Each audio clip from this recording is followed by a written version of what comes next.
There he goes. Hey. Hey, there's the crew. Hello. Is that Julian? Man, that is the whole crew. Look at y'all. Look at that, man. Everybody's there. You got the whole PSR 1880 team, right? There you go. That's it, man. I see everybody. That's awesome. I mean, we're all right here, ready to get after. I got my producer's hat on. I like it. I just coming off the ranch, feeding my Wagyu and my Dorpers and the burrito, and I just got in from that, you know. Excellent. Love it. Excellent. I love it. Well, we're really excited about having y'all on, you know, and, you know, this whole thing is to, you know, push out information to all our customers that are out there, you know, from our market and so many people that follow us on social media and all. And we think this is going to be a great way to spread the word, you know, and to get the story out there about our vendors and to get the information, you know, to everybody and do it in a great, entertaining way. And a safe way too, you know, in a safe way, because all this. In a safe way, absolutely. This has just changed the way we're doing business now. You know? Yeah, you got to think out the box, man. When you can't physically be there, I think this is a great way. So hopefully this will actually turn into something and take off, that we can just continue to do this and highlight vendors from our market and introduce vendors to the community in a different way. You know, they can get onto YouTube and you listen to the interview here, and after all the interview is said and done, we'll edit some pictures and they can see all your stuff, and it'd be a different way for them to introduce you guys to them that would normally didn't see you because they didn't come to the market. Yeah, and it's just adapting to the realities of the COVID has just transformed the way I think a lot of us are going to do business. And it's not, I mean, if you're going to survive, it's kind of like survival of the fittest a little bit. I mean, we're seeing that, I think, in front of us. How do you adapt? How do you adjust? How do you do it? If we're just using it the same old way, then we're going to be gone. But we're excited to be a part of this. Yeah. I really appreciate you guys coming on with us. So tell me how it started. Tell me how you guys decided from your regular jobs to say, you know what, I'm gonna raise some cattle and sell some beef. How'd that go? I think I'm the best. I think I'm the one to talk about it. I hate just jumping in and dominating the conversation, but this is one of those where Dad is the one that has to take the lead on it. It started, you know, it's been in the family since 1880. My great-grandparents, Johann and Johanna Wilhelm, came over from Germany, and 1868, then they migrated up to where you are right now. And then and they established in 1880, and through the years, the ranch gets smaller and smaller. And then I was able to, it's been in the family since 1880. I was able to buy the headquarters, which is where that red barn is, about 8 years ago from my cousin. And then as a dad with 3 sons, I'm trying to think, you know, I love the ranch. I like getting my hands dirty. I like killing mesquites and working on prickly pear and, you know, the rough and rugged, the cabrito, and working it. I said, you know, raising cattle, doing that. But the reality is, as we become more and more urbanized, the kids are going to find a living in the city or other ways of doing it. So how can I keep this passion and pass it on to the next generation? So by buying the ranch, I said, I do that. So we said, let's just start niche marketing. I mean, you know, let's start focusing on something that's relevant to the urban folks, to people that has a story that has a sizzle to it, you know, and it's kind of about our history and the family. I said, let's just talk about my Johanna was the sheep queen of Texas, and she raised wool. But now I'm raising Dorpers, which is your meat lamb. You know, it's the premium meat lamb. So it's not the lanolin or the oily taste, but it's got the premium lamb taste. Yeah. And then we specialize on that. And then the Wagyu, which is the best of the best. So I'm crossing those with the Aberdeen. The Aberdeen are your original Angus. So we call them a Wagyu Dean. And so the Wagyu, hey. Trademark pending. Trademark, yeah. It's there you go. Yeah, we'll keep that on. on the QT. Down low, yeah. Julian, I'm watching you, brother, making sure you know what coming. So we have the Wagyu crossed with the Aberdeen, which is original Angus, and just produces a really high quality, high marbling meat. So, and then Jayne Oh my gosh, she's not here. But that's Jayne's specialty. She makes her jams, her jellies, her tomato jalapeno relish. They're fantastic. You know, I mean, she just loves doing that. So I was trying to think, how do you get something the whole family can be involved with? You follow me? So Jayne on that, me on the ranching, the raising of Wagyu, and then my young men, I don't call my boys, but young men, they have an interest. Where Samuel is I'm from California, but he does all the website, the marketing, the design of the logo. Stoney here has worked the market, understands it. He's been out. He has some of those Dorper Lambs, and he's working it with me. Reagan, he's the guy here in Houston and producing the next generation for me. And he works the trade show as well. But it's something how we can all do as a family, and it's through food and to get to cooking, and it's something that we can all relate to. And that's what my goal is, to do that, to get the family into the ranch, and to where maybe whenever I'm gone, you know, if they sell it, I'm okay with it. I'm not going to rule from the grave. But if they can keep in the family, keep it where they're doing something that's fun, and then it kind of helps we're at Oats Metal Deck, which makes our living for us. But if it can help to complement our roofing and our metal decking and fiberglass sales, and it's kind of people like the story, and that's kind of the journey we're on. That's what we're doing. So hope I didn't go off too much on that. No. That was kind of the reason behind it, and then just came up with the PSR 1880 logo. It was a cumulative effort for the logo. We all kind of came together, and Samuel had different colors of the schemes. We'd send it him. Stoney would have the different view of the barn and the angle, and Reagan would say, well, you know, he's kind of a marketing guy. Well, you need to have this and that. And we just kind of, it's been a cumulative family affair. And that's, to me, it's all about family, Julian. Yeah. And what do you do that you can do together? And life is so short. If you can enjoy something together, that's our purpose. Well, you know, you spoke about a niche market, and you know, thinking about that, you know, the butcher scene, you know, back in the day when your local butcher, you would go down, you knew the local butcher, you know, everybody knew him. He knew what you liked, and he'd cut your cuts of beef for you and stuff like that. And that's all but gone nowadays. You know, you can, there's still some out there. Hold on a second. When you come to PSR 1880 booth, I think you see some butcher paper there. Yeah. And you hear that rip, and well, you know, before you break my arm there, Sure, right. What I was getting to is, but that's what you guys have created at the market. Exactly. You guys kind of created the butcher out at the market. You know, people can come out and talk to you, and you can you know, educate them on beef and lamb and cabrito.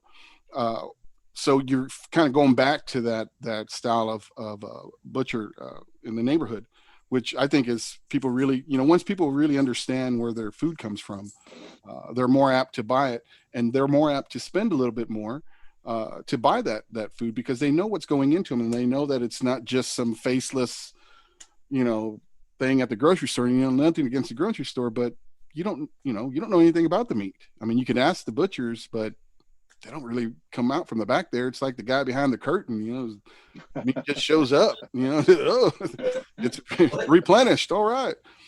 So they told me to be real quiet and sit in the background as the producer. You know, they said, Dad, we've got it under control.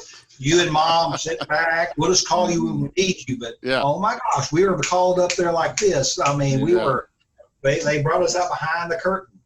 People want to ask questions, just like you said, Julian. People want to, they want to know the story behind it. They want to know, they want to be educated on the lamb, because they associate it with more of a gamey taste. Oh yeah. Well, they want to know about the Dorper Lamb. They want to see Rocky, the stud bull, and and you know, he kind of hears this in the background, and, well, let me tell you about the process. But they eat it up. They love it because it's an education, and it gives a little bit of context behind what's on their plate. Yeah. And the quality of what y'all do is amazing. You know, what came to mind as we were talking here was the last weekend I finally grilled the last 4 lamb burgers that I had, you know, and of y'all's, and they were just absolutely amazing. I got to shoot you some photographs off that grill of what they look like, and they were absolutely amazing. The curry lamb. Oh yeah, and then I had the lamb chops. So I did curried lamb chops that were absolute over the top. You know, everybody just raved about them, you know. So share the recipe too. Yeah. Share that recipe too, along with the photos. I will. Yeah, it's a pretty simple one, and but it worked out just amazing. And a lot of times it's so much, it is the simple things. It's the simplicity which makes it special. But you are correct in the lamb that it's everybody thinks it's a gamey taste, and which is not. It is delicious. And we've had an opportunity to grill up some lamb and share it with some friends, and they were just like, "Oh my God, how did you cook this? I only go to this restaurant just to get the lamb." I was like, "No, man, you can. It's not hard." And by all means, does it not taste gamey? It's one of the most tender and juiciest cut of meat. And Julie, I'm harvesting. I've got 2 more to be harvested on September the 9th. And then I've got 3 more that are going to be harvested after that. There you go. Another thing we started to do, there's a ranch right next to mine who they have the red stag, and the guy raises them there. Oh, okay.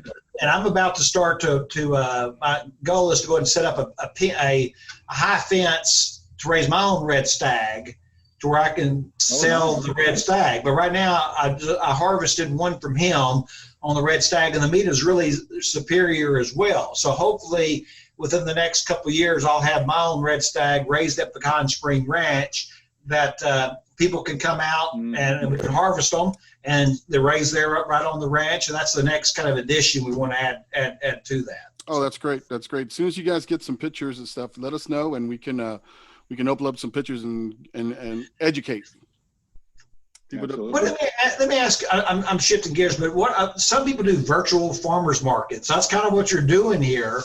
Is that sort of? Yeah. So what we'll do. So what the goal is we will post where they can buy your stuff, where they can find your stuff. Your websites, all your social medias will be listed at the end of this interview here. So that way, we just push it out to all of our viewers, and then you guys can share it and you post it out to your viewers, and they can find out where to go and what to do to contact you guys. So that's the end goal, is to just help promote our vendors here at our market. Thank you. Go ahead, Sam. Come on, get in there. Come on now. No, that was a big information drop about the red stag. That was big, heavy announcement. So yes, it was the red stag. Yeah, it's like the new iPhone drop, but for us. Exactly. What other little drop is also at the ranch. I do have axes out there. You follow me? But in order for me to sell axes to the public, they have to be processed at a USDA plant, just like everything else, like the Dorper, the Wagyu, but the red stag is killed, but he's harvested, but a USDA's inspector is there to watch it and then take it to the plant to be processed. Yep. The next step is to try to harvest some axis, but I'd have to have the US, and I'm trying to figure out how to do it, but a USDA inspector goes out and watches them being harvested in the field, then immediately taken to the processing plant. Then they can be processed and cut up in the sizes and the cuts. Then they can be sold to the market. I'm still trying to, I haven't cracked that nut yet on how to do it with the economies of scale to where you can make a little bit of money at it. It's just it's a journey, but axis is a premium meat as well, which I'll hope to do. That's something I'm kind of working on. I thought you were talking about axe. Oh, axes. I thought he's selling axes now. I was like, man, Axes. this guy's doing He everything. sells axes too. Well, he did everything. I was like, Chainsaws, well, you don't know that much about me. I was gonna say the PSR 1880. It kind of so Dad found a way to keep the ranch in the family, Nice. and then the family in the ranch, and Yeah. that's kind of what PSR 1880 is. It's kind of like Dad was saying, the urbanizing. The world's getting increasingly urbanized. Oh, yeah. And so people are having less and less of an interest to where the food Absolutely. comes from. But we kind of sparked that interest with our food, with its quality, and then all of a sudden Absolutely. people have a reason to care. You're having fun cooking lamb chops, making recipes. Oh, yeah. We're sharing that. We're stirring the pot, and that's what PSR 1880 is. It's bridging the gap between urban America and rural America. Is And I think we're doing a good job of that. is your farm an open farm? Can people visit and if they want to come, give you guys a call and say, hey, do y'all do tours or do y'all do any that type Well, of stuff? right now, before we do any of that, a guy named Roy Rodriguez and Julian have to come out and inspect, investigate before Mhm. it cuts the mustard. Inspect nothing. We need to go and eat. Hey, well, you got to come check it all out. You have to attest to where it comes from, Oh, yeah. if it's legit or not. Yes, But after right. that, that We we'll will- talk about. we And Put the seal of approval on there. But kind of what you're saying, Julian, and I mean that there's more and more of a demand for people to want to experience a real working Texas ranch, Yeah. where it can truly have a venue Totally. where people would want to have a family reunions. They would want to do a wedding, Right. possibly. Or let's say there's some people in the city that want to go out for a weekend or for a 3-day weekend. We've got, we've got 4 houses out there, the old rock houses that have been restored. We have the barn where that could be restored. I'm looking at the rock walls where you can have rooms in there where people can stay in the barn. And I think people would pay money and would want to come out and say, hey, we want to take our family of 5. We want to go out there for 3 days and come out and stay on the ranch and see what it's like. And it's kind of a dream for down the road. And that's something I might want to try to eventually, I would love to be able to do. But I'd like to really get you two out there to come check it out. And y'all say, hey, this makes sense, John, and kind of go from there. Absolutely. And those houses were the houses that our ancestors lived on, where they all lived on Wow. that ranch. There you So, go. That's amazing. that's kind of how it was back then. All family is right there, and this is the homestead or the heart of this ranch. So. And we've kept everything there and then restored and with the old rock, and but again they have the modern conveniences as well, because people may say, well, they want to go to the country, but they sure want that air conditioning, or they want to make sure there aren't any spiders are running around, or scorpions. Yeah. That's right. Yeah, you're right.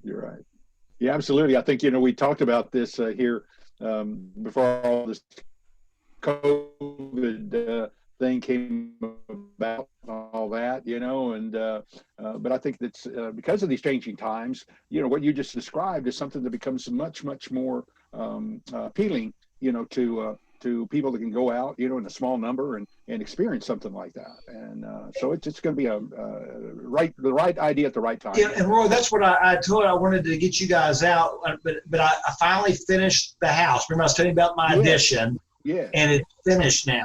So Nice. it's now at a point where maybe later on this fall, maybe it cools down a little bit. Maybe get you. I know your wife is just lovely as she can be, and Julian come out and y'all, Sure. and just kind of at least check it out, and we'll kind of show you the vision of where we're trying to take it, and it's a journey. It's like everything else in life. It's a journey, but if you can do quality, step by step by step, you can have fun along the way, and provide a educational, because we have chickens out there. I've got quail that I raise out there. I've got Angora goats. That's where your Wow. mohair comes from. Absolutely. Mohair. I got your cabrito. I got your Wagyu. I got it all at PSR. I even got a few snakes, but they stay hidden. There you go. And also, this is news breaking. And Okay. Big drop. This is another drop. Another drop. I've got 2. I just started at 2 Nigerian dwarf milk goats. What? There you go. And I tried two. They're called Nigerian dwarf milk goats because their milk is supposed to be superb on the protein. I'm getting too off of that, but that's it's all coming. It's a journey. It's the Wagyu of goat milk. That's it. It's a Wagyu of goat milk. That's it. I want to see a T-shirt that says the Wagyu of goats. There you go. Those are fun things. Why not? That's the journey of life, right. and you do things and So have fun. Yeah, got it. right. That's So right. so let's get down to the brass taxes. Mhm. What can people order from you?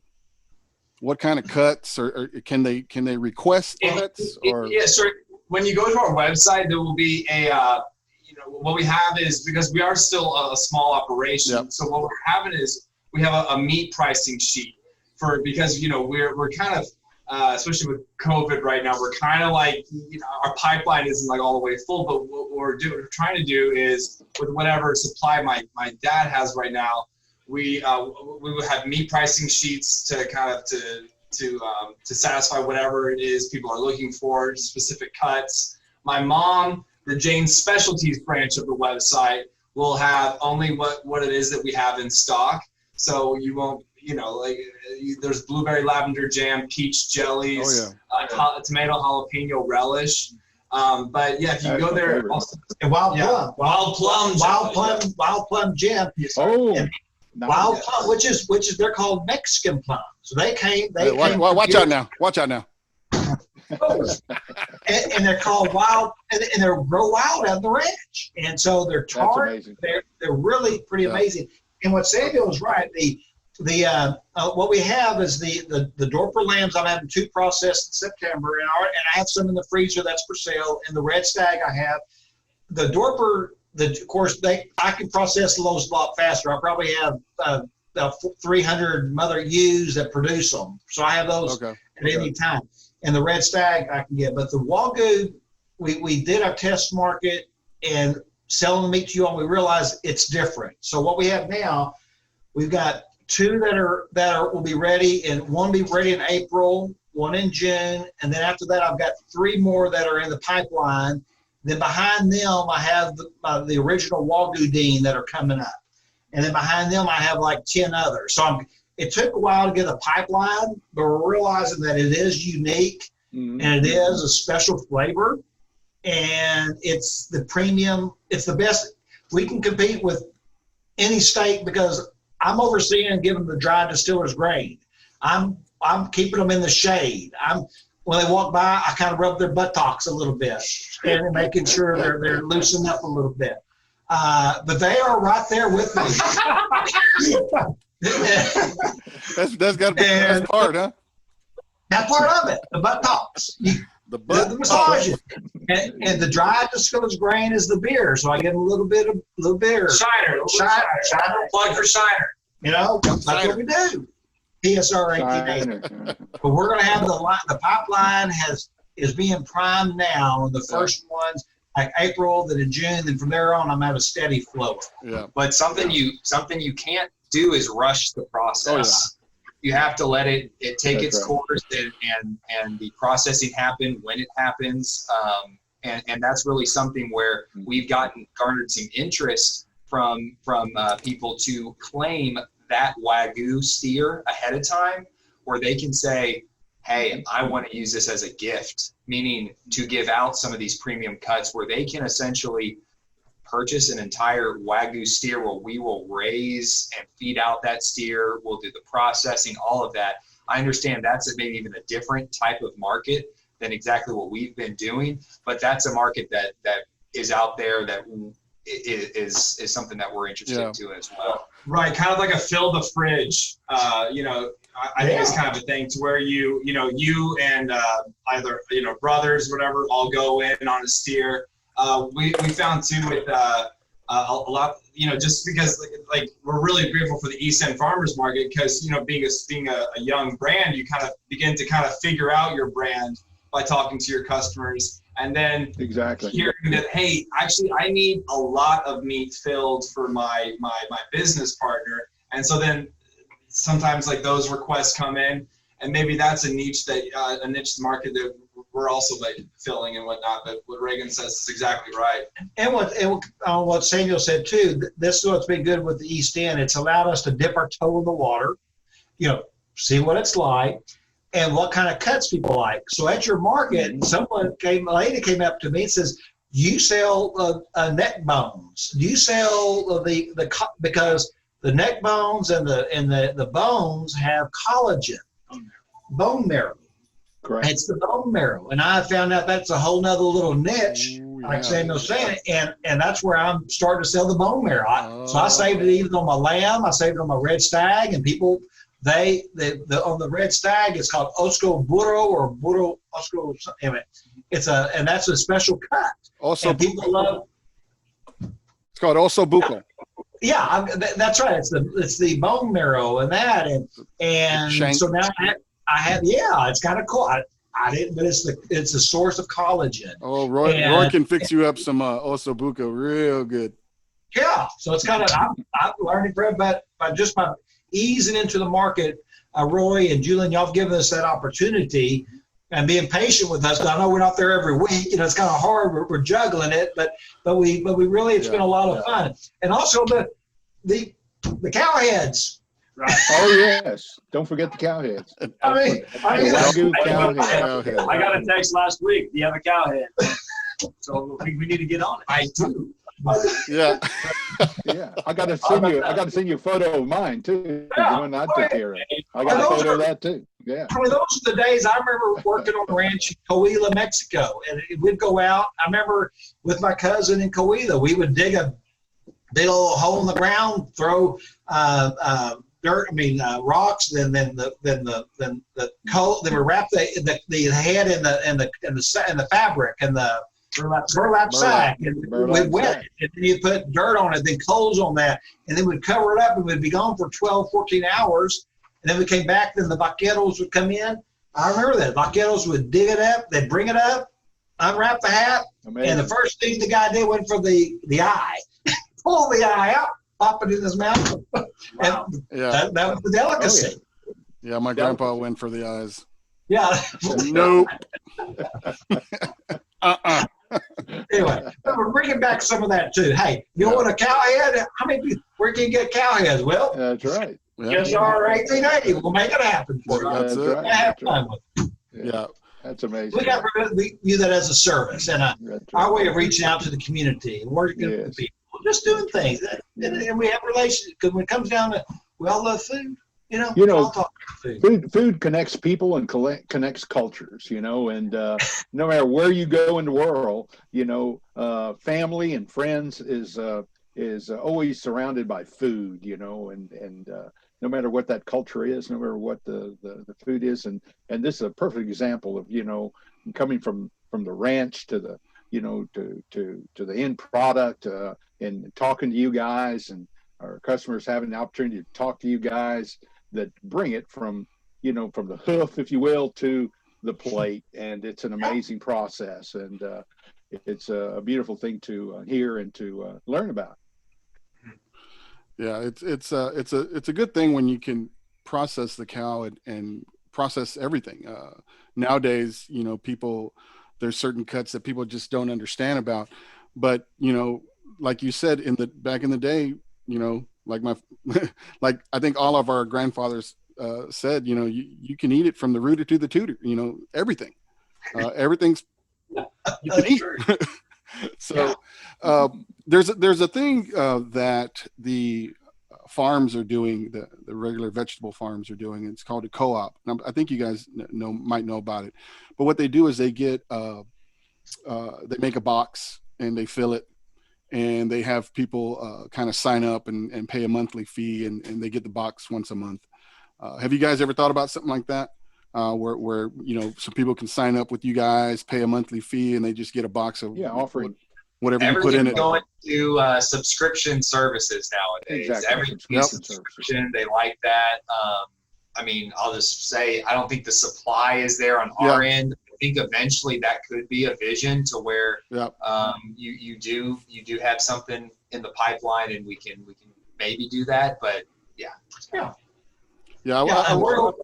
We're we're open to keep. We're open. We're open. This, like I said, this is a journey. We're not rigid. It's very flexible. If we have a new idea, kind of like this COVID, you got to be flexible, man. If you're going to You survive. have to, yeah.